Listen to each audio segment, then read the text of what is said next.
So congratulations, Mike Vening. You are winner of the Ted Ragg Award for Lifetime Achievement. How does that feel? It's a great, it's flattery of the worst kind, really, because it's also humbling. And that combination, almost in equal measure, makes it a very special occasion. I'm delighted on the one hand, and I'm so pleased it's over now that it's done. You're an influential man in Stockton. There are 2 special schools at least that you've been running as executive head. You're now retired, but I'm sure many, many people in Stockton will be celebrating tonight. I would like to think that they were, and I would really love them to sort of join with us and be here today to help that celebration here. But I'll catch up with them when I get home. And would you like to say something about those special needs youngsters that you've made such a difference to, and why, you know, you've made it your mission to say that these are valued and valuable members of society? Absolutely. It's my contention that if you get it right for young people who have special educational needs, you get it right for all children.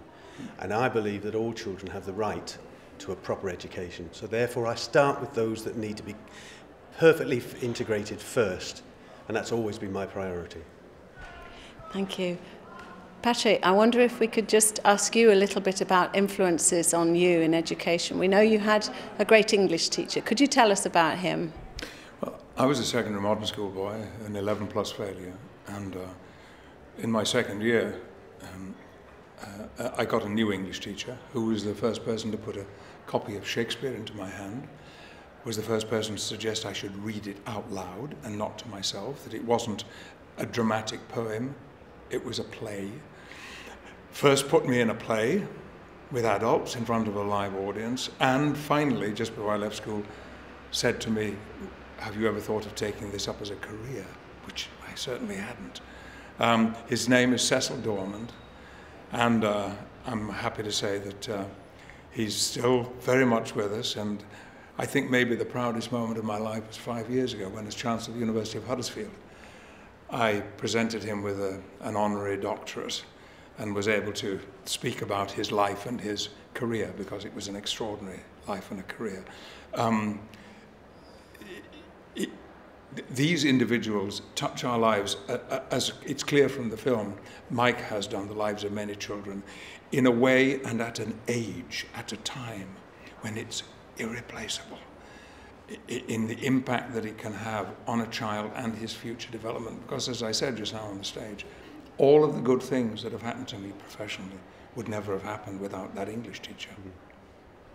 And many other actors, do you think, would be agreeing with you? If you were to go into the green room at the Royal Shakespeare Company in Stratford-on-Avon or wherever they're performing and say to any of those actors, who was the biggest influence on you? You'll find there's an English teacher lurking somewhere in the background, usually an English teacher.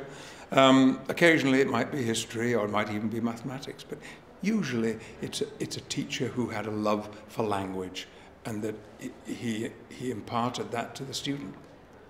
Sometimes we've been likened to the Oscars for teachers, and Lord Putnam set us up 11 years ago. I wonder if you'd like to say something about why it's a worthy cause to celebrate teaching and teachers. Oh, so much to be said about that. There are certain professions in this world whose value is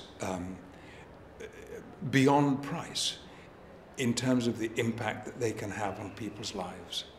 And teachers are certainly among them. And to have them, individuals and the teaching profession, acknowledged in this way on a national stage, on national television, on a Sunday night, I think is no more than they deserve. Thank you very much indeed. Congratulations, Mike. Thank you.